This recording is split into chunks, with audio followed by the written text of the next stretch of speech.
Hello, everybody, and welcome to the show. I have a super awesome guest here today. Everybody, please say hello to BlackHartKnight. Welcome, Blackheart. Thank you for having me and appreciate you taking time to listen to my story at this point. Yeah, absolutely. When you Because emailed me, I had never heard of this story that we're about to talk about before. You guys are going to be really interested in it. It's crazy. I will say this, it is a lesson in who you trust with your children as far as babysitters go. Absolutely nobody. I trust Mm. no one with my children. 0 people. Before we get into that, though, let me say hello to a few people in the chat. I see that Erica did make a little donation.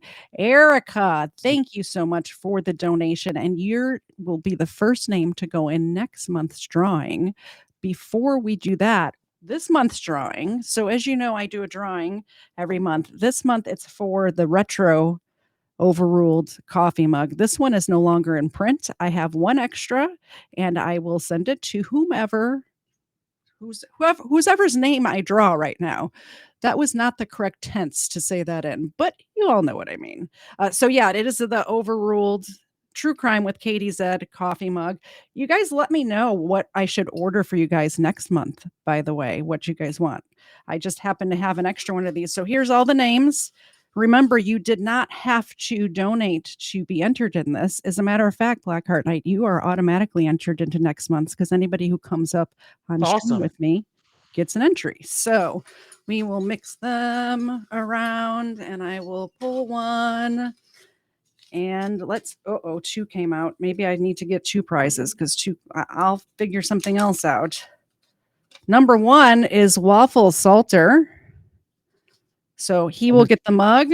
And since another one came out, I do have a Christmas ornament as well here at the house. Here, I'll show you guys. Mm. I still need I to go to pick up my Christmas tree. Let me pull up the Christmas ornament so you guys can see what I'm talking about. There it is. I have one of these Christmas ornaments here as well. So the person who gets that is Parson or Parsons. Will get that. So number 2 is behind the scenes making notes. Waffle Salter gets the mug, and Parson, congratulations. You get the Christmas ornament. I'm sure it will look lovely on your Christmas tree this year. Now that that's out of the way, all of these names are going in the trash, and we're starting over with Erica's name as first in there, and Major Victory just donated as well. So you get an entry as well. I should have had my trash can hand. They're just all over the place. I just spilled them everywhere. And don't forget when you donate on over here on the Katie Z channel, Xena gets a milk bone each and every time. She saw the donations coming through. Did you see her perking up over there? Oh, yeah. So let's give her a couple milk bones and then we will get into it. Thank you very much, Erica and Major Victory. We have that in the way. I'm just a little discombobulated today, Blackheart. Let's get her a couple milk bones, though.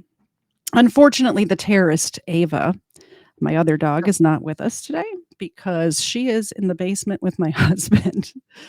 Because otherwise they just sit here and wrestle the whole time, which is fine. It's very entertaining. But when I'm telling a serious story like the one we're about to get into, it's very distracting. All right, Xena. Indeed, I'm sure it must be. Yeah. This is from Erica. Do you want to do a little shake? That's so good of you. And this one, you get some scritches. That's from Major Victory. My dog appreciates you getting her fat. So about a month, probably about a month ago, you emailed me and said that you had a run-in with a serial killer. And I said, Yeah. ooh, intriguing. Tell me more. Well, I will get into that later on. I mean, Mhm. if you want to start it up by Yeah. really describing who this person is, and then I'll interject myself at certain points, and especially at the point where it comes to where I come in at because, well, the story kinda takes place and whenever I'm an infant, so I really don't remember it, but I was Yeah. told this story more than 20 years later, and I ended up confronting my dad about it, where he confirmed the issue, and then at one point, whenever after I found out about it, I asked my coworkers who were old enough to remember this person because I worked in the Blountstown area at Mhm. when I was not at that particular time, but where people will be old enough to remember her, Yeah. and I can recall this one person who was about 50 years old and had been living in the Blountstown, Mariana area all her life, and I was like, "I got a question for you." And this smile came across her face, and, I was like, "Do you remember the name Christine Falling?" This smile disappeared from her face, and she was like, "Is that heifer still alive?" Like, She is. "Yeah." And I explained my situation, which I had found out about. Like, "Oh, good lord, good thing she didn't get a hold of you." Yeah, absolutely. So we're talking about Christine Falling, and here's a picture of her. This is actually a picture from the courtroom, which is a little crazy, that she looks like that. Um, but she was a babysitter. She was a young well, let's start. I mean, where's the best place to start? Always is in the beginning. So let's start at the Always in the beginning. beginning. So Christine Laverne Slaughter, she was born as. She didn't become a What a lovely Falling. name, Slaughter. Slaughter, yes, it's like when you have a crook whose last name is Crook or a, serial killer whose last name is Slaughter, it's kinda crazy. So she was born on Sure the March hell it is. I know. She was born on, March 12th, 1963 to her father's name was Thomas, and he was 65 years old when she was born, and her mother's name was Anne, and Anne was 16 years old. Yes, you heard me correctly. Her father was 65, her mother was 16. What do you think about age differences in, couples? What's too large of an age difference? I have seen it all across the spectrum. My own Mhm. sister, when she was 18 years old, her, first boyfriend, once she reached that age, was in his 50s, and she had a child with him. Whoa. Only for him to die of a heart attack a few years after he was born. Yeah. And, well, yeah, he was like 55, which was about the same age as our father. That's yeah, So, it's a little creepy, right? to A me, it little was a little creepy. creepy, but I ended up accepting it. My dad had a hard time with it. Mhm. And when she I got bet. pregnant with him, when she got pregnant, uh, I was the I was the bridge of communication between the two of them because they weren't talking for a while. Mhm. And so he decided to do something good for her, bought her some diapers, but they were the cloth diapers. She handed them to me, was like, "Let me know what she says." She was like, Oh. "Oh, what a twisted sense of humor she thought he had." I I always like, I've had this discussion before, actually with a very close Mhm. friend of mine, because he thinks that, like, 20-year age difference is fine, as long as the woman is younger, in his opinion. I think 10 years is the cutoff for me. Although, my sister, her husband is 18 years younger than her, so and they're like a perfect couple, like, they Mhm. just work so well together, so I think my opinion is changing a little bit over time, just seeing how happy they are, like my sister and Mm, her husband, but for a yeah. long time, I just 10 for some reason, 10 years was my cutoff of creepiness, you know? Well, I mean, you see all this Jerry Springer stuff of couples being 50 years apart from each other, Yeah. where one of them is 70 something years old and the other one's 20 years old.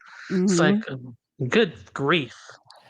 I mean, there It is a limit as far as I'm concerned, but if you're happy, you're happy. well, and I think also if you are capable of caring for children, like, it's and you're in love and you're, you're doing the right thing, you're caring for your children. That's not the case here.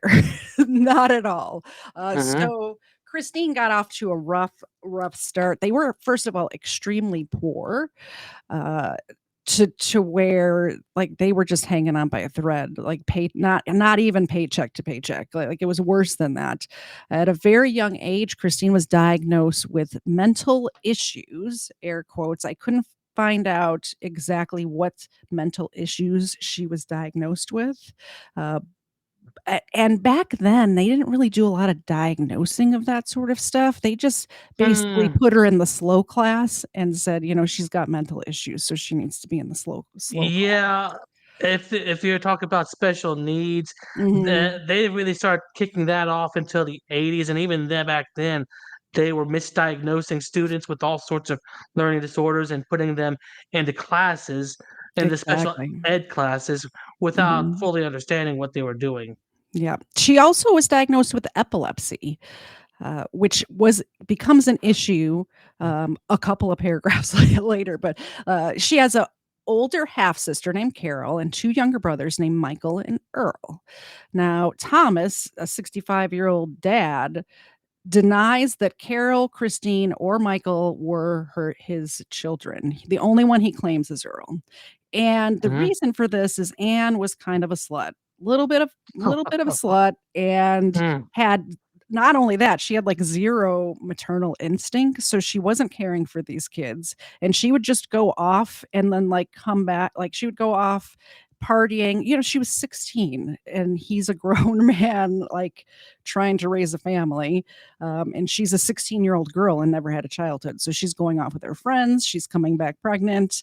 And he just didn't think that the other kids were his. Well, he knew that Carol was not his because she had had Carol before Christine. But supposedly, Michael and Christine were his children, but he just doesn't claim them. right. Thomas would take the children to work with him when Christine, or when Anne, sorry, wouldn't come home, and he was a woodsman. Now, if you're like me, although you're from there and this might be a common job there, but I'm like, It what the heck is a woodsman, right?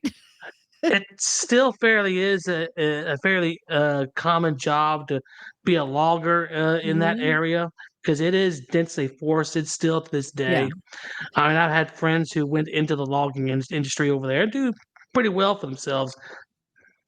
Yeah, you can see from the map here that there's just lots of woods What's around here. what city you're Uh, looking at? Perry, that's where she was born, is Ferry? Perry. Yep, Perry. Yeah. Now, if you look at Um, Bluntstown, where this my issue took place at, there's yep, still, a lot of forest over there. yeah. So I looked up the job description for woodsman, and it says job description for forest conservation workers under supervision perform manual labor to develop, maintain, or protect areas such as forested areas, woodlands, wetlands, rangelands through such activities as raising and transporting seedlings, combating insects and pests and other harmful diseases to plant life, building structures to control water erosion, um, leaching of soil, forester aids, seedling pullers, tree planters. Basically, he cared for the forest. That was his job. So he would take the kids Yeah. with him to work just to play in the forest while he was, planting seedlings or, building structures to control water erosion or whatever he happened to be doing that day. It's actually, it sounds like a job that I would love. Not gonna lie, I would love just hanging out in the forest all day. That's one of my favorite places to be. It's just in the woods. Unfortunately, Thomas was injured at work and he lost his income. And more importantly, he lost his insurance. And Christine's medication for epilepsy was very expensive, which is why that's an issue if they don't have insurance. So Thomas and Anne get divorced, and Anne decides she can't handle, like, the kids go with the mom as they normally did back then. I think probably even still today, the kids usually go with the mom, just in general, or there's some sort In of split, general, yeah. yeah, split custody, but, in this case, I think it was a bad idea because Anne was very ill-equipped to take care of 4 children, and what she ended up doing is just leaving them on a bench somewhere at a shopping center in Perry, Florida. She just, like, sat him on a bench at a shopping center and just walked the heck away. Mm. Yeah, yeah, so, like I said, Christine had a really rough start to her life. What a lovely mom that is. I couldn't even Sheesh. imagine. I My mom is, like, the best mom in the whole world, and I just could not imagine, and I know this happens to people all the time, but I just could not imagine not having the support of my parents, when I was young like that, you know? Well, I've got a memory of whenever after I had my surgery on the back of my neck, my Mhm. mother I wake me waking up in the middle of the night and seeing my mother sleeping in a chair next to my bed. So, Yeah, I mean, at least I had that, but she didn't.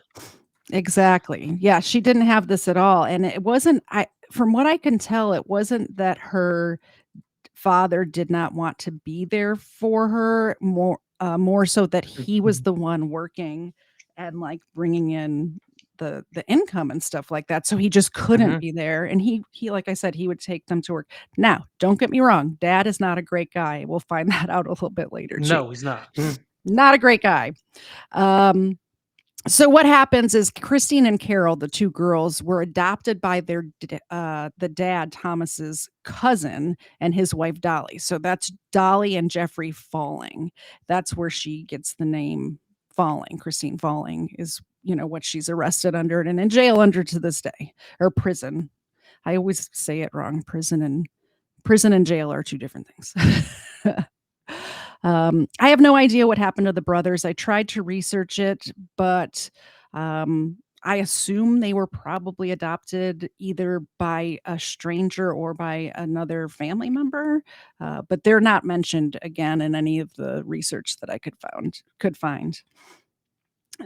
A short time after the girls were adopted by Jeffrey and Dolly, Jeffrey Falling was arrested 2 times for molesting Carol, which is the older half sister. Dude. That's what, yeah, yeah, not great. Um, but the charges were dropped, and here's why. This just drives me nuts. Um, so Dolly, his wife, dropped the charges because she did not want um, Carol to have to go through the testifying in court and things like that. Now, I Mm. know for victims, especially of sexual violence, it's difficult to face your accuser or to be in court and testify and all that. But there's so many cases where things like this happen. Women don't wanna testify, or any victim for that matter, don't wanna testify because it's too much for them, and then the person goes on and does the same thing to somebody else. So, anytime that I hear a victim getting up in court to testify, I call that person a hero because you never know how many lives that person saved from either being ruined or killed or whatever the case is, you know what I mean? Mhm. Um, so after that happened, they obviously take the kids from, uh, Jeffrey and Dolly. So Carol and Christine get carted off to Orlando, which is about a 3-hour drive, probably back then a little longer, 3 and a half, because Yeah, the roughly that. Still 3 hours yeah, today. yeah, the speed limit is a little higher now. I happen to know I just drove through Florida last weekend. Um, my speed limit for Florida and Florida's speed limit for Florida are 2 different numbers. I think it said 70. I think I was like 79 to 85 most of the Well, way. Knock on the wood, I didn't speed get a ticket. the speed limit on I-10, which is right about where you see on the northern part of Florida, is about Mhm. 70 miles an hour. Yeah. I, drove from my home in North Georgia down to Vero Beach, so we drove down 75 and then took the Florida Turnpike over to the other side. Which I like that turnpike because there's, like, the little rest areas in the middle where you don't have to actually get off the road. You can just, like or not rest area, but there's a name for them, I'm sure, like oases, they're called in Illinois. I'm not sure what they're called in Florida, but Mm, to where you can get off in the middle of the road and they have food, they have a gas station, they have clean bathrooms, and you don't have to worry, like, about getting like, there's only one way to go. You can only get on and off. There's nowhere else to go. mhm. I like that a lot. Um, just a little endorsement of the Florida Turnpike, apparently. Totally worth the toll. Alright. So she gets carted off to Orlando. Why and at age 10 in Orlando, she gets caught throwing a cat off a three-story building. Hmm. As you may or maybe not, but a lot of people in the chat know because 'cause we've talked about it before, there's certain signs, to show somebody's mental state, um, that become serial killers or just killers in general. One of them is torturing animals at a young age. So this is what we're seeing here. Another one is wetting the bed till they're old enough to where they shouldn't be wetting the bed anymore, like, wetting the bed at a later age. Um, and torturing animals, and the third one is setting fires. We don't have or we don't know of any bedwetting at a you know, obviously, when you're a toddler, it happens, but past being potty trained, we don't have any of that or the setting fires. But this cat thing, she did not like cats. However, if you asked her as a child, she said she loved cats. Just like as a teenager, she said she loved kids. Kinda weird. She's throwing them off of Mhm. buildings. When the police questioned Ye her yeah, I know. yeah. If anybody out there who's can hear my voice right now, if your child, if you catch them, at a young age setting fires or torturing animals, please take them to therapy immediately. Do not pass go. Do not collect $1,000,000 or $200, whatever Monopoly is, because these Because they're signs, you know? if they lose empathy for torturing animals like that, then they'll lose empathy for torturing and offing humans. Absolutely. Yeah. So when the police questioned her about it, she said she was testing to see if the cat had 9 lives, and that she really liked cats and she wasn't trying to hurt the cat because she thought it had 9 lives. I don't know. So they end up taking her to therapy, and they took Carol and Christine to therapy, whatever group home they were in Orlando, and the reason being is, because they knew that that Carol was molested, and then Christine's throwing cats off the building. Uh, you know, the therapist reports say that Christine is a compulsive liar, manipulative, and a kleptomaniac. So she's stealing, she's manipulating people, and she's lying. And this is at the age of 10. Mhm. Exactly. So at age 14, she moves back to Bluntstown. Bluntstown? Am I saying that right? Bluntstown. Blountstown or Bluntstown. Bluntstown? Bluntstown. It's Bluntstown, pronounced Bluntstown. Bluntstown. Okay. I lived there for a good portion of my life. It looks like a nice area as far It's as not being near a city, which is what I like. well, So it's a hub between several cities in the area. It's a mhm, hub between Panama City, Tallahassee, Marietta, and Dothan. yeah. It looks like So, you could get it's to the not a beach big pretty town, quickly. but yeah, well, not exactly quickly, but in Florida, you're no more than 5 or 6 miles from a body of water anyway, and there's lakes Mhm. all over the place. Yeah, but aren't there alligators there? That's kinda scary to me. Alligators are all over the state, I mean, they'll have signs posted, up and even at Wakulla Springs, which is about an hour away from there, the gators don't Mhm. bother anybody. They stay Okay. on their side of the pond, we stay on our side of the pond. I'm just I think it's just because it's something I'm not used to. Like, we have bears here and coyotes and stuff, and they don't really like the little black bears, you know? If I see them, I'm not really bothered by them because they don't really attack, but I think it's just because I didn't grow up around alligators that I kinda like, my heart beats a little faster when I see one, you know? They're more scared of us than we are of them, but Yeah, uh, and I can certain in certain areas where we do share swimming spots, they tend to stay away from us for the most part unless you got something they want to eat, that's good to hear. like your dog. Like yeah, Xena. Um, her little tail's wagging. I said her name. Um, I would be really worried about my pets there. Yeah, Xena or Ava. Well, I would be more worried about Ava because she's more curious. Xena just sort of, she just sort of sleeps all the time. So Well, uh, if she you sleeps and waits for people to get her snacks. That's it. That's her job. Um, but you're more likely to hit a deer than anything else in Florida, so oh, maybe I shouldn't be going 85 on the highway if there's deer. Didn't was not yeah, they're all over aware. the place. All right, so she moves back to the town, Bluntstown. Bluntstown, at the age of 14, back in with her mom, who left her on a bench when she was like 4 years old. So I don't get that, but I guess she just wanted out of the group home and that was an option to her. So she moves back to Bluntstown and she's 14 years old at the time in 1977. So still at the age of 14, her mom forces her to marry a 20-year-old man. That's just sick.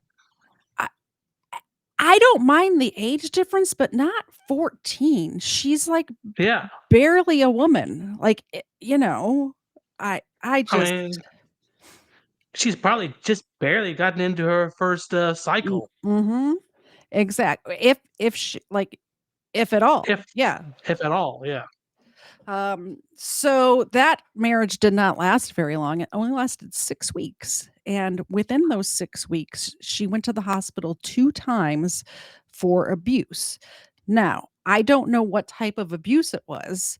There's not a whole lot of information. Like if you look up Jeffrey Dahmer or Ted Bundy, there is just stacks and stacks of information online, about, every little thing, about these serial killers. For Christine Falling, there is next to nothing online. I really had to dig deep to get this research done. Yeah. So I don't I know mean, what's yeah, you got all these famous serial killers, but very little is mentioned about lesser known one, like mhm. her or some others. I mean, they're not well documented. Yeah, the one that I talked about last week, which was David Allen Gore, there was more information than Christine Falling, but still not a whole lot of information. Also a Florida serial killer. I think Florida is like breeding ground for serial killers. A lot of them come from there. I BlackHartKnight. do Did you believe know Ted that? Bundy was I do believe Ted Bundy was roaming around the Florida at that time and was He gonna be was. stalking, the FSU sorority girls. He was. I actually just listened to a podcast today while I was, grocery shopping about, Ted Bundy. That was where he went, like, Florida's just calling to these people. They're drawn there, you know? That's for Um sure. Real quick, I'm gonna give Xena a milk bone from Smith W. And if number two can just make a note to put his name in the drawing, I would appreciate that so I don't have to stop and do it. But let's make Xena a little bigger. Maybe I'll recenter her camera too. Hey Xena. How adorable is she? She's the best dog ever. Will you give me a high five? Oh yeah, you gotta get up. High five. Good girl. I like keeping her around. She's a good one to have. People she's like the nicest dog ever, but don't tell the criminals that wanna break in my house. She's like the sweetest dog ever. It's the other little one you gotta be worried about. Yeah. this is a good one. Thank you very much, Smith. And like I said, you will be entered into the drawing for this time next month. All right, notes, notes, notes. I want to say hi to the 14 people watching over there on Rumble. Good to have you. And we also have 4 on Twitch. One more milk bone before I get back into the story from Sparky. She said, "Don't starve the doggo." Are you kidding me? Do you see this chunker over here? She has lost a little weight lately, but it's because I put her on a diet from all the milk bones. This is from Sparky. There you go. I appreciate that. And I think actually, all right, let me finish her childhood and then we'll take a quick commercial break and then we'll get into the part where you come in. So she goes to the hospital twice. I don't know what kind of injuries. It just said it was from abuse. Um, I don't even know if she was abused at all or if this was just an excuse to get out of this thing because it turns out later she has Munchausen syndrome. So she could have just been making that up.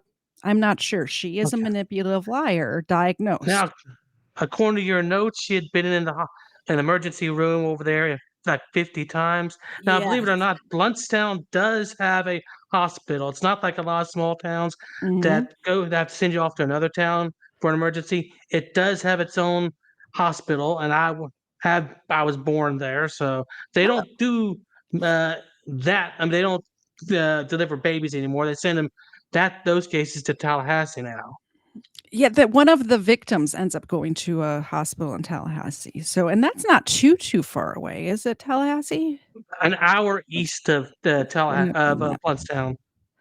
So It only yeah, that's not too bad.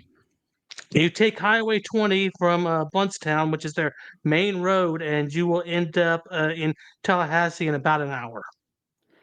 Okay. So yeah, not too far. So okay, so here's the situation. She's 14 years old. She's forced to marry this 20-year-old who, according to her, is abusing her. She goes to the hospital twice. Then 6 weeks after the wedding date, she picks up a 20-pound stereo system and drops it on his head while he's asleep.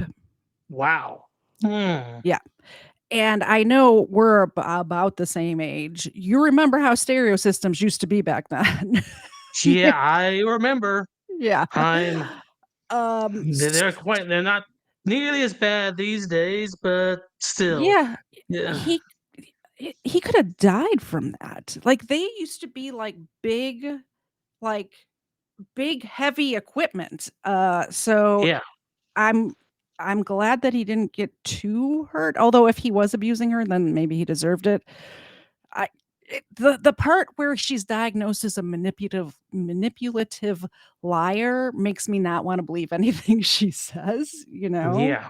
But I also don't wanna victim blame. So I'm kind of walking that thin line of if she was abused, then he deserved the stereo Yeah. to the head, I guess. Well, she had a hard life, but she doesn't she's it's not necessary for her to retaliate against everybody else, including, well, Yeah. the young of the world.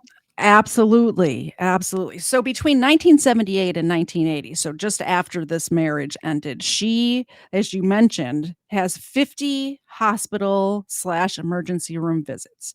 The doctors have no idea what's wrong with her. They run all of the tests, they do all of the things, and she's not diagnosed with anything.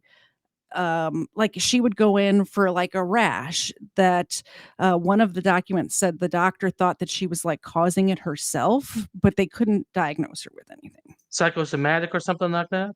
They said she was diagnosed with Munchausen syndrome, which is similar to Munchausen by proxy. Munchausen by proxy is when you make somebody who you're Yeah. in care of sick, and then Munchausen is when you make up illnesses for yourself, and Yeah, I've so seen that plenty of times before. mhm. I, Munchausen is a psychological condition where someone pretends to be ill or deliberately produces symptoms of illness in themselves. Their main intention is to assume the sick role so that people will care for them, and then they are the center of attention. Now, I could see why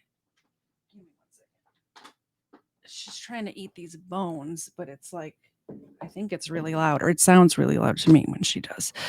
So I think the fact that she was never cared for as a child may have brought this on. So she never had any um, mother figure in her life. Her mother never took care of her. Her father did his best, obviously, but she was never the one who was being taken care of. She always had to take care of other people. She was the one taking care of her little brothers, for instance. So I think this, if Christine's crimes ended at Munchausen, like pretending to be sick, I would totally understand that, is what I'm trying to say. All right. But as you and I both know, that's not where it ends.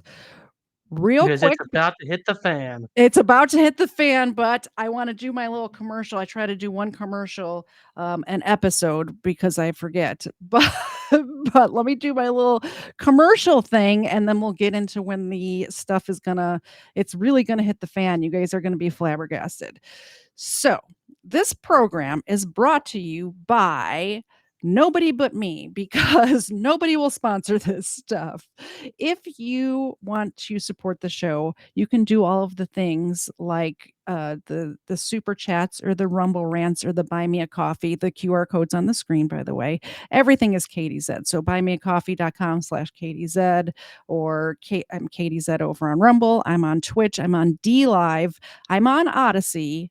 I'm obviously on YouTube, which is where most of you are right now. If you would like to go to the merch store, that is at kdz.com.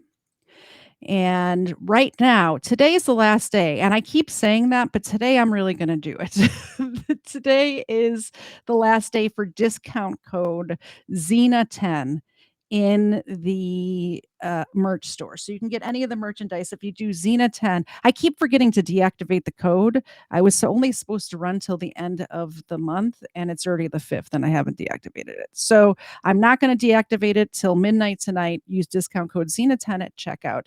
You can get all of the things, including I have sweatshirts, I have doggy bandanas that say True Crime with Xena featuring KDZ, because I know that each and every one of you are actually here to see Xena and not me.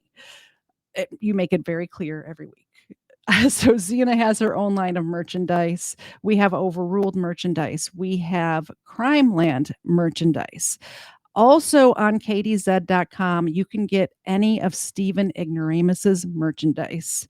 That's all up there now too. So if you are a fan of Stephen's, he's one of my best friends, by the way. I don't know if you know who he is, but you can get his merchandise also at kdz.com. And now back to the program. Let me turn all of this stuff off. So don't forget, discount code Xena10 will work till the end of the day today if you want any of the things. Also, let me know in the chat if you do purchase something. I'll know after the show because I get the orders, obviously. But let me know and I'll give Xena a milk bone as well. Oh, real quick before I forget, I know I showed you the Christmas ornaments already, but Christmas is just around the corner. And for the low price of $11.88, you can get a Overruled Christmas ornament, and it also has a magnet on the back of it, so you can put it on your refrigerator like a magnet too. Okay. That wasn't such a bad commercial, was it? Oh, it wasn't that bad. I try to keep it short. I only do it once an episode. Okay, now my notes they're over here. I have too many screens. Okay, here's where it gets crazy, guys. This is gonna get nuts. And So this is where I end up getting involved before the end of this, right at your notes. It's right before she moved to Lakeland. Yeah. So February 25th, 1980. Christine is out.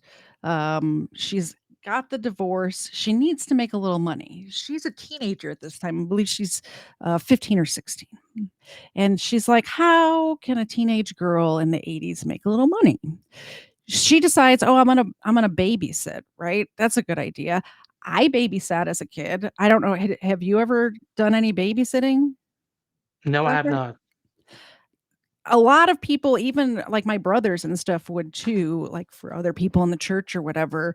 But, I did a lot of babysitting as a kid, and even in, adulthood, I was a nanny for 4 kids for a little while, about a year. So taking care of children is just something I think that young women do to make a little extra money, you know? She gets a job babysitting Cassidy Johnson.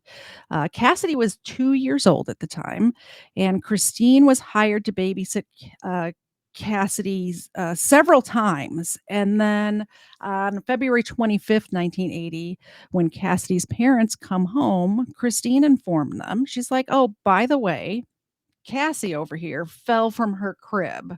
So you might want to keep an eye on her." So Cassidy is like passed out, but she's got her tucked into the crib as if she's just sleeping. So immediately, Cassidy's parents rush her to the hospital, and the hospital takes a look at her. She gets diagnosed with encephalitis. Encephalitis is an inflammation of the brain, and Yeah, Cassidy ended severe up brain injury right there, definitely.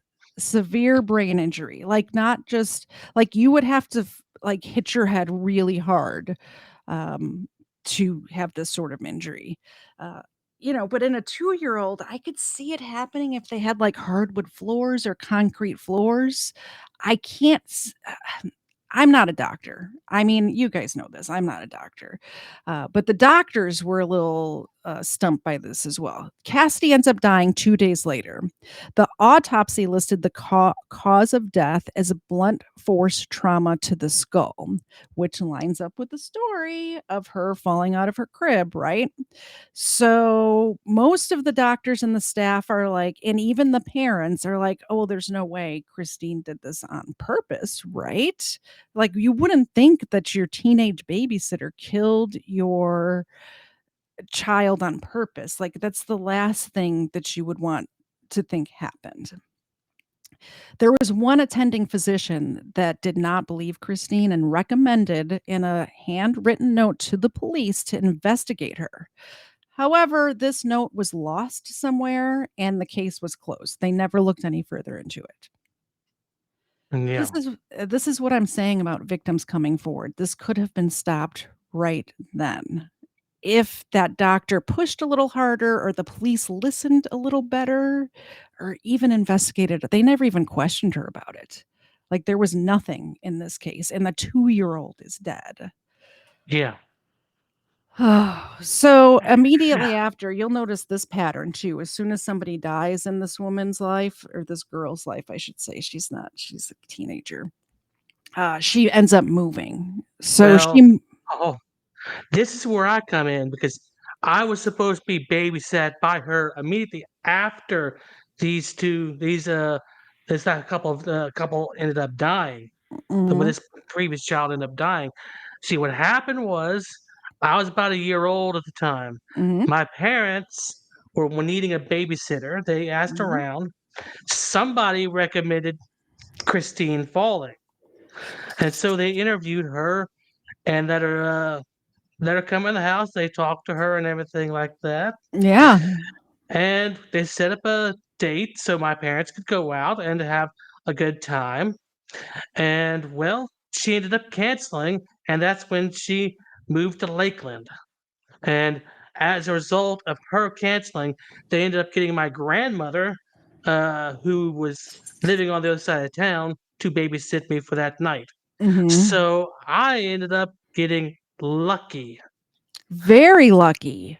Very, because you never know, and like I said, she didn't kill every single person she babysat, but it was a lot. It was a lot of kids she babysat ended up dead. Yeah. So like I said to you before we went live, thank goodness I'm not speaking to your ghost right now, and you never actually were, thrown from the crib or wherever or off a two-story roof like Yeah. that cat or something like that.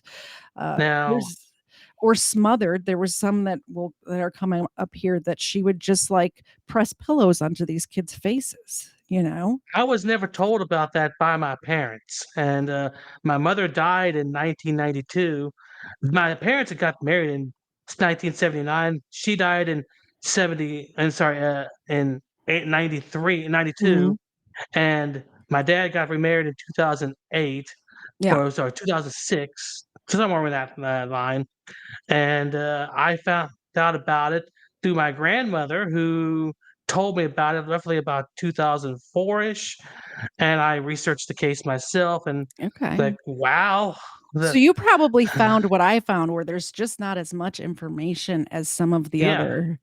So what tell you me how this found I wanna know how this conversation goes. So you're hanging out with Mima, right? And she just says, "Hey, by the way, uh" it was not by the way, we were watching something on TV about Ted Bundy Okay. and how he had hit Florida State University, and she was sitting right next to me, and I was like and she said mentioned that, "Oh, yeah, that reminds me, did your dad ever tell you about the serial killer that, we encountered?" Like, "No." Yikes. "Oh, he didn't? Well, I'll go ahead and tell you." And so she tells me about and she doesn't give me the name, she Mhm. just says that your parents ended up almost leaving you in the hands of a serial killer. And so, we didn't have internet at her house, so I walked Mhm. down the library the next day, Yeah. and I, researched I Googled, uh, baby murders in Blountstown, Florida, Mhm. 1981, and came up and the only thing that came up was her. Yeah. And so I dived right into her past, and I saw and she had told me that that, she had gotten a job as a live-in housekeeper or something like that. That was part of the story that I found and everything Mhm. like that. Now, at one point, I mean, I didn't talk to my dad for about it for a very long time because, a couple of years after this, I had a falling out with my, dad. I didn't talk to him for a few years, Mhm. and then at Thanksgiving in 2010, I think it was, Mhm. I we were all having a chat, and I was like, "Oh, by the way, Dad, I just got a question for you. Did you happen to leave me in the hands of a serial killer or try almost do that?" Yeah. He looked at me, was like, "Where did you hear that at?"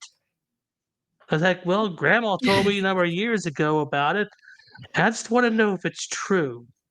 And before he could say anything about it, my stepmother, because by this Mhm. time, my dad had gotten remarried, was Yeah. like, did you almost leave your son in the hands of a Wow. killer?" And my dad, like, had his voice kinda turned childlike at this point. Mhm. He was like, "Well, we didn't know it at the time." Nobody knew. How could you possibly? First of all, serial killers like to blend in. Most of them do, where they just you every time somebody gets arrested for serial killing or whatever, all of their neighbors are like, "Oh, he seemed like such a normal guy. Oh, see, she seemed like just a nice girl." Nobody knows because of the psychological stuff going on. They're really good at blending in, right? Yeah. Yeah, and at the time of that I had asked my dad, I was working at the Mariana Walmart, which is near Bluntstown, and Mhm. so I started asking the coworkers who were 50 years and above, who had lived in the area, if they had ever heard of Christine Falling, Yep. and, well, every one of them had heard about Christine Falling, and, well, she didn't have a very good reputation. I bet. She's just leaving a wake of dead children in her path. I mean, So I just mentioned the name, and one of them was like, "Is that baby killer still rotting in prison?" as a matter of fact, she is. We'll get to that. She had a parole hearing, but, ooh, that didn't go well Yeah. for her. So you were in, you said Bluntstown, right? Yeah. So she moves to Lakeland after this is the first one is in Blunt's. Am I saying? Bluntstown. Bluntsville. Okay, I keep wanting to say Bluntsville, and then I'm second guessing myself. Bluntstown. I'll get it right. So in June of 1980, she's hired to babysit 4-year-old Jeffrey Davis. Now, Jeffrey dies in her care. The autopsy comes back to myocarditis, which is a heart condition. It's rarely fatal, but it's a heart condition. That's what's listed as the cause of death. Myocarditis. You can tell I'm not a doctor because I can't say any of these medical terms. Myocarditis is the inflammation of the myocardium, which is the heart muscle. So that was just ruled a natural death, I guess. It's also a symptom of being smothered is you get the Mhm. internal injuries. So Jeffrey, the 4-year-old, obviously a few days later, there's a funeral. And Christine is hired to babysit Jeffrey's cousin, 2-year-old Joseph Spring, while Joseph's parents go to Jeffrey's funeral. So same family, which is just bonkers to me. Imagine the tragedy in these people's life. Just Mhm. I just the heartache and the I don't know. So she's hired to babysit Joseph while the parents are at their nephew Jeffrey's funeral, and this one gets an autopsy as well. A lot of times when children die, they do an autopsy because they need to figure out what happened because it's not usual for a 2-year-old or a 4-year-old to just drop dead, right? It's more common in infants under a year old, like SIDS and stuff like that. Sometimes they don't do an autopsy or I don't know if that's true or not. I'm making stuff up now. But sometimes they don't do like it's more common, I should say, for an infant to die for unknown reasons than it is for a 2 or 4. Like once they're 2 or 4, they're kind of past that stage of just dropping dead for no reason. So the autopsy for Joseph comes back as a viral infection that caused the death. And at that time, the medical staff say, oh, well, maybe Jeffrey had the same viral infection and that's why he died too. So these two are just kind of swept under the rug. But I feel so bad for Jeffrey and Joseph's family just to lose two children back to like within days of Uh-huh. each other, right? Right. Horrible. Now, back to the MO of her just skipping town as soon as this happens. She immediately after this happens moves back to Perry, Florida. So this was in Lakeland, and I'm not showing my screen. So this was this was in Lakeland down here. So it's like in between Lakeland's in between Orlando and Tampa, which is I think the furthest away. So the farthest away from the towns that she was in is Bluntstown and Lakeland are 5 hours apart, give or take, probably about 6 back in those days. But as you can see, all of these cities from Lakeland, Orlando, Perry, Bluntstown, they're all in this area of Florida there on the little the crook, the elbow there. Oh, the So she's Panhandle. well, the Panhandle isn't the Panhandle up here? Wait. Oh, the Big Bend. Excuse me. It's called the Big Bend. Yeah. So, yeah, she's just in this corridor right here, all of these Uh, little towns in here. yeah, it's called the Big Bend. The Big So, Bend. I kinda like the elbow better. I'm gonna make up my own name for stuff. So she goes back to Perry, which is here. And while she's in Perry, she's having a difficult time finding babysitter gigs. I gee, I wonder wonder why. why. Yeah, so she's like, how am I gonna make money if people won't hire me to babysit their children?" She ends up getting a job as a nursing assistant slash housekeeper to a gentleman named William Swindle. Real quick, I want to point out that her name when she was born was Slaughter, and she's killing cats. She's slaughtering cats, and now her name's Falling, and these children are dying from falling out of their cribs. Like, I see a pattern here. I'm recognizing a pattern here. Uh, you know, just saying. So she gets a job caring for this elderly gentleman, William Swindle. I'm Swindle. I'm hoping he wasn't a swindler. I hope so too. I don't think he was. There's nothing about that in any of the papers or paperwork or stuff online that I found. But he ends up the first day on the job. So she's like an in-home nursing assistant, like to give him his medicine, to feed him. My mom just had a surgery where I was at her house taking care of her, so I kind of have an idea of what this is like when there's not mom, if you're watching, I'm not saying you're elderly, but you're a little elderly. But just making sure that the correct medicine is being taken, that there's enough calories going in. My mom doesn't like to eat very much, so I need to make sure she's eating, things like that. First day on the job, William Swindler dies in his kitchen. Hmm. Curious is all I'm saying. Very curious, Christine. Interesting how that so many people in her care have a Mhm. mysterious accident. Exactly. Well, and no autopsy is done on this one because he's a 77-year-old man who's in poor health, obviously, because he needed a nursing assistant and housekeeper. So he's obviously not, you know, a spring chicken anymore. So Right. exactly. So they just chalk it up to old age. That's it. He's gone.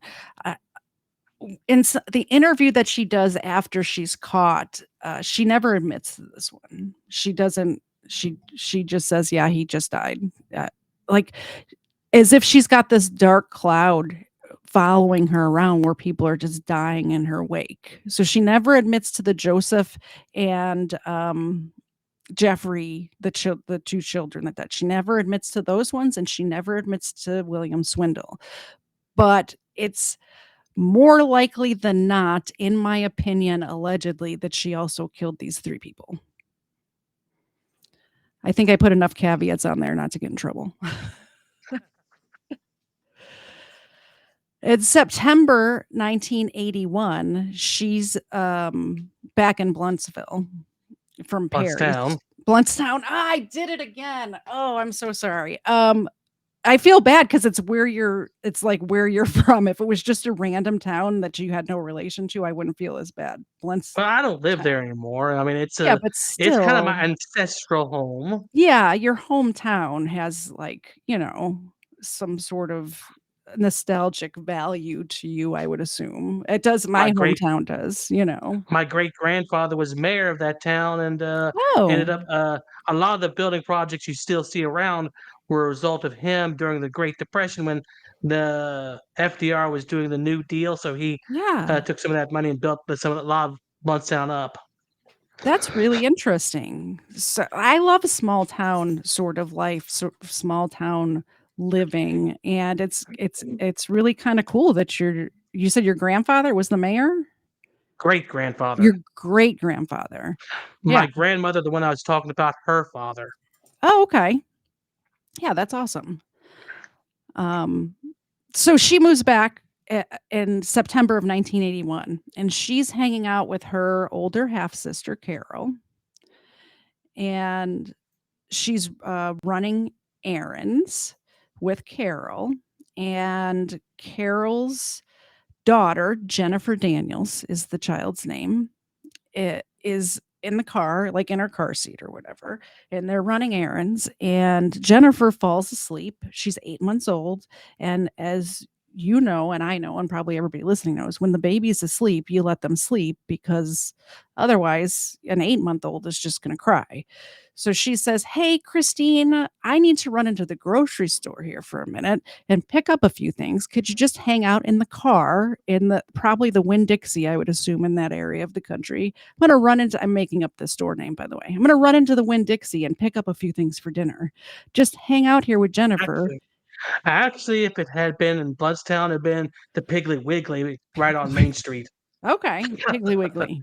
It probably was. See, that's why I have you here. You know these things. So she runs into the Piggly Wiggly, which is a much more fun name to say, by the way, than Winn-Dixie. Um, she runs That into the that that particular store doesn't exist anymore over there. The original building no longer exists. The, Piggly Wiggly has been moved to another town, blah, blah, blah. When I was a kid, I remember, I grew up in Chicago, but my grandparents lived here in Georgia, in Decatur, Georgia, actually, just outside of Atlanta. And I can remember as a kid going to the Piggly Wiggly, and I would always call it the Pig-a-Wiggle. And still to this day, sometimes my family makes fun of me for calling it the Pig-a-Wiggle. But that's where my grandparents used to shop, as the Piggly Wiggly, the Pig-a-Wiggle. We've also got Hoggly Wogglies around here as well. do you do you Hoggly Wogglies and the Piggle-Wiggles? I think Piggle-Wiggle's a better name. It's kinda cute. I could see, like, I have a marketing degree, so I can see in my head, like, the marketing for a store named the Piggle-Wiggle would be kind of awesome. Yeah. So she's running errands. Baby Jennifer, 8 months old, is asleep in her car seat. "Hey, Christine, hang out in the car. I'm gonna go get stuff for dinner." She's out of the car for no more than 15 minutes, and she comes back and Jennifer is dead. Her 8-month-old baby, who also, by the way, is Christine's niece, is dead in her car seat. So she has no care at all. It doesn't matter if it's a stranger, it doesn't matter if it's her literal blood family. She just smothers babies. This is what she's compelled to do. This just breaks my heart so much because it's not like hiring a babysitter that you don't know. This is her sister. Her Yeah. sister killed her child. Like, that's gotta put a I don't know. I just couldn't even imagine my brother or my sister doing something like that to my child. Like, how do you forgive that? You know? You can't. I There's don't no think you way. can. There's no way. So sorry, this one's hitting me a little hard, just because it's family. The death certificate listed Jennifer's death as SIDS, which is sudden infant And death the syndrome. death syndrome. Mhm. And that's a term used to describe the sudden death of a baby younger than 1 year of age that has no known cause. Even after there's a full investigation, there's still not a known cause. So that's what SIDS is. And it happens less now, I think, than it did back then, but it still happens a lot. So as she does, she moves back to Bluntstown. So, or was she already in Bluntstown? Maybe she didn't He's move probably after this already one. Yeah. but maybe she was still in Bloodstown at the Yeah, time, I don't she was know. still in Bloodstown. So this next one, this is where they get her. So we have something to cheer for now, BlackHartKnight. We have something to cheer Yeah. for. Now, it's hard to say that because, like, another kid's gonna die, but this is how they catch her, so it is a good thing. Maybe not cheer for it. Maybe I misspoke when I said that. So this is July 2nd, 1982. This is all of Wow. these things that I'm I know talking where I'm about. at that time. I'm not living in Bloodstown at that particular time. Where were you? I was living up in, Leavenworth, Kansas at that particular time with my Okay. parents. Of course, I'm 2 years old, so I gotta be living with my parents, and my sister's born around that time. Yeah. So, we were living in Leavenworth, Kansas because my mother's parents lived up in the area. Okay. So, we lived near the prison. So do you like, I mean, have you lived in Florida as an adult, or have you just been in Kansas the rest of the time? In '83, we moved back to Florida. We moved to Palaca, Florida, I've never even which heard is of that. it's on the west coast of Florida. Okay. If you head straight west from Bluntstown on the map, Mhm. you'll find it. Sorry, not Okay. west, but east. Straight west. Sorry, east from Bluntstown. Alright. So up around oh, I'm not showing my thing. Me looking at a map, not showing anybody else. Yeah, head east on the map. Is this it? You said Palaca. oh, Palaca. It's farther east, Let's type all the it way in. almost to the coast. Almost How the coast. how do you spell it? P I don't remember. Just Pa Palaca. yeah, Palaca. Alright. Here we go. Oh, yeah, look at that. Palaca. So south of Jacksonville. Yeah. Or as I And like then to we call moved it, back. Jayville. And then we moved back to the Tallahassee area after about 84, 85 or something like that. So you were But just all up in this area the same time that this murderous wench was all up in this area. yeah, yeah. Jeez Louise, you are so lucky, man. Definitely. So lucky. But in 1982, I was up in Kansas. Okay. So I was So far away from this winch. yeah, thank goodness for that. Oh, so that's what I was saying is all of these like we just went over 5 different deaths were all within a 2-year period. So it was just like bam, bam, bam, one after another. It's usually serial killers, it's spread out a little more. It's like one here, one there, but this is just right back to back to back. All of this, she's 17 years old when this last one happens. So she's Mhm. literally, quite literally a teenager when all of this stuff happens. Yeah. Yeah. And So July she sorry, go spent ahead. most of her life in prison because of this. Yeah, thank goodness for that. For Mhm. definitely. It's especially now, I am all about forgiveness, and I do have, more forgiveness for somebody who makes a mistake when they're, underage or when their brains aren't quite developed yet, that sort of thing. However, because of the mental issues that we talked about earlier in the show, we talked about her upbringing and her mental issues, and she was born kind of slow according to the records, and then also at age 10 she had all those diagnoses with the personality disorders and things like that. I think probably the best place for her is in a prison, you know. Yeah, definitely. So Travis Coleman was 2 years old in 1982, in July of 1982, and Travis had just been released from the hospital after suffering from pneumonia and had a clean bill of health. So he gets released from the hospital, the kid gets sick, he gets better, and released from the hospital, and Christine was hired to babysit Travis because when his parents came home from spending all those days in the hospital, they decided, kids better, perfectly healthy. We need a night out. We need a little break. So they were just going to go out for the evening and have dinner or go to a friend's house or something like that to have a little break from sitting in the hospital for a week. They were in the hospital for a week with him. This was a mistake, and I'm sure you know why. Mhm. When the parents came home, Travis was already dead.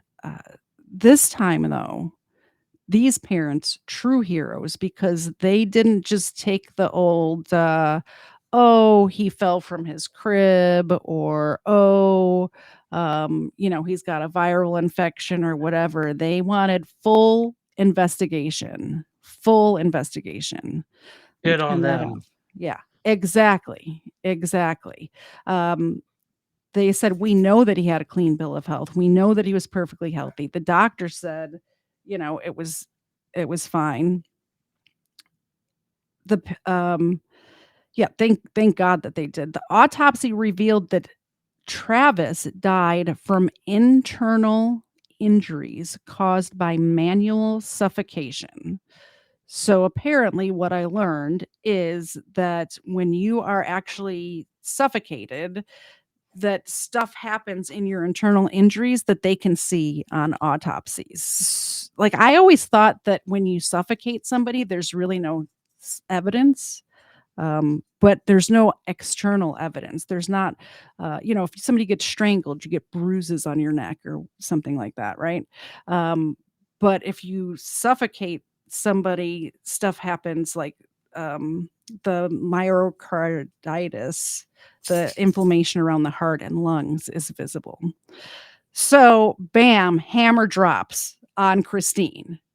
They bring her into the police station for a police interview, and she confessed almost immediately to not only killing Travis, but to killing Cassidy, which and to killing Jennifer. Remember, Cassidy was the first child that she killed, and Jennifer Daniels was her niece, the one that she killed in the car at the Piggle Wiggle. So she confesses to 3. There's 3 others that we did talk about that allegedly, in my opinion, she also killed the older gentleman, William, and the cousins, Jeffrey and Joseph. So I really think that she's killed 6 people. What do you think? Definitely. I mean, I that all that yeah, swindle. I definitely think that it's my opinion that she killed him. Mhm. But seeing as how no autopsy was done and it's far too late to do one now, she'll get Yeah. away with that one. Yeah. I mean, to mysteriously die on the first day. Give me Mhm. a break. Exactly. Exactly. So, y And an yeah, older the man is first going to be, very first day. Exactly. and an older man is not going to put up as much of a fight as a man in his prime. Yeah, well, she could have just come up behind him and, like, put a pillow over his face or something, you know? And they Hmm. didn't do any autopsy or any sort of examination at all. The paramedics came and they took him away and they had a funeral and that's it. End of story, right? When somebody that age dies and they're already in poor health, a lot of times that happens. Hmm. Um,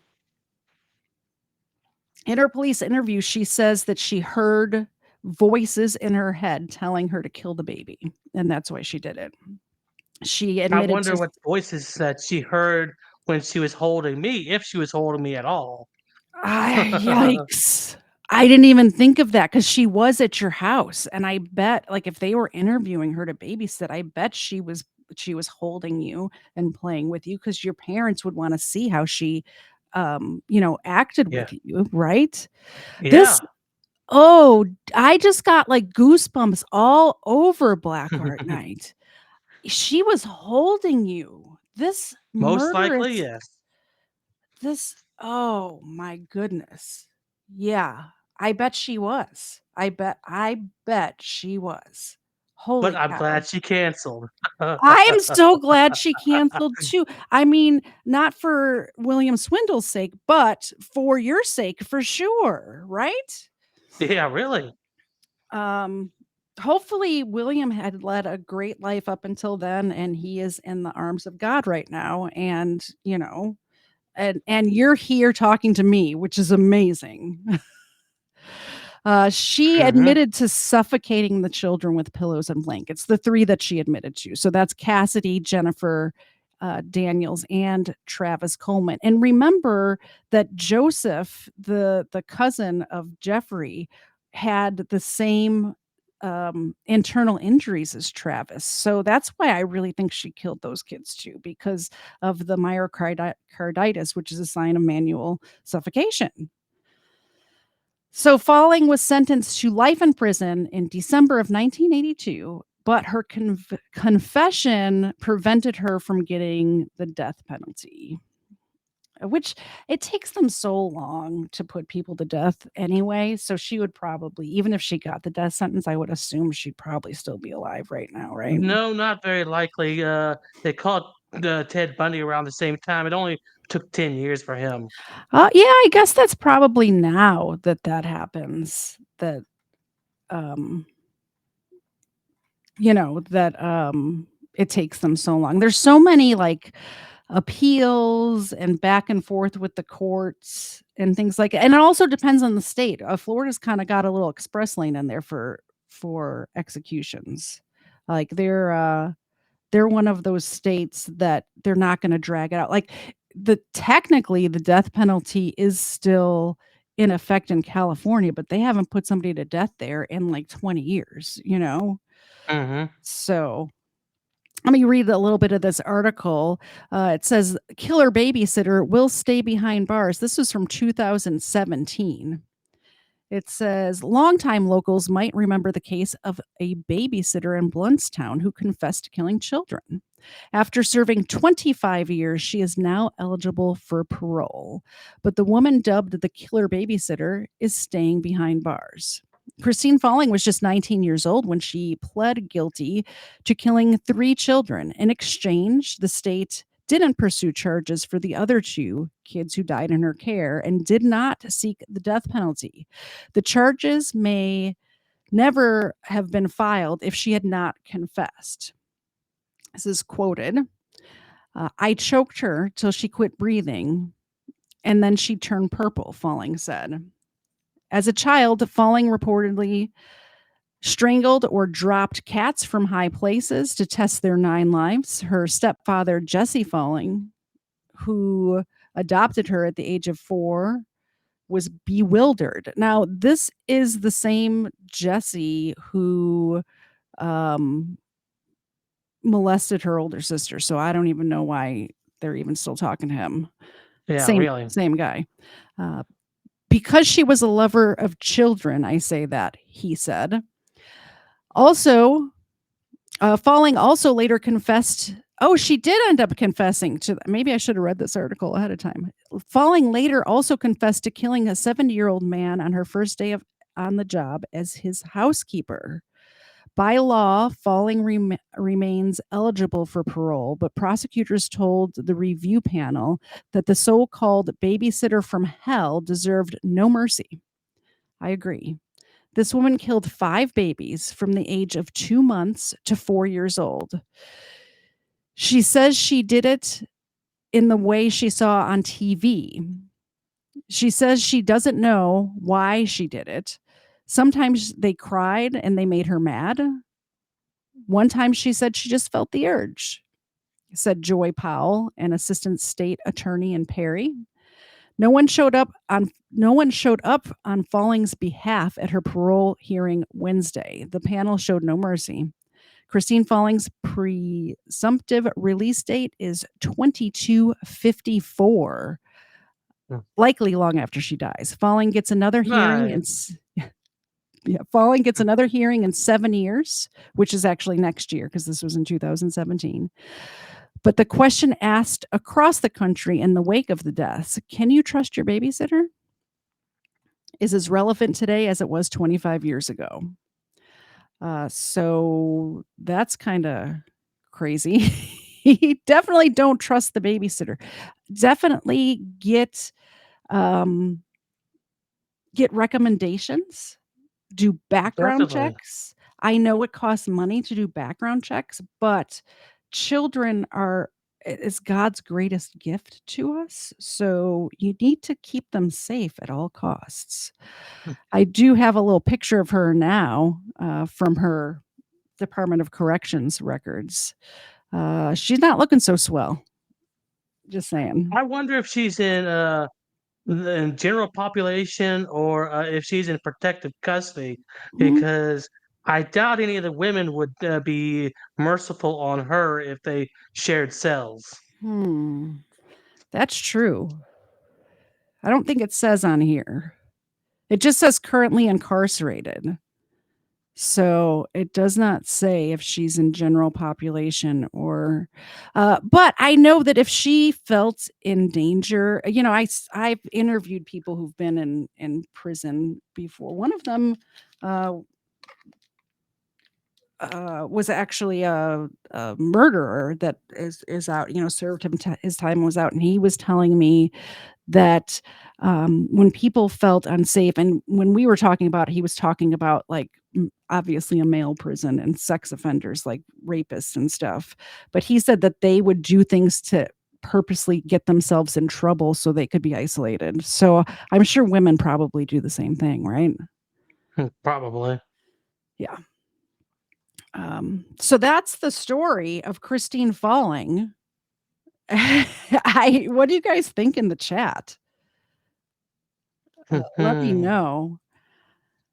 Me Does that personally, I Sorry. would I mean, years ago, I thought about this when I was going to FSU. Mhm, Because, there were criminology majors who were getting interviews with, people in prison that were fairly well known. mm. I was like, I thought about getting an interview with her at some point, but never really followed through with it.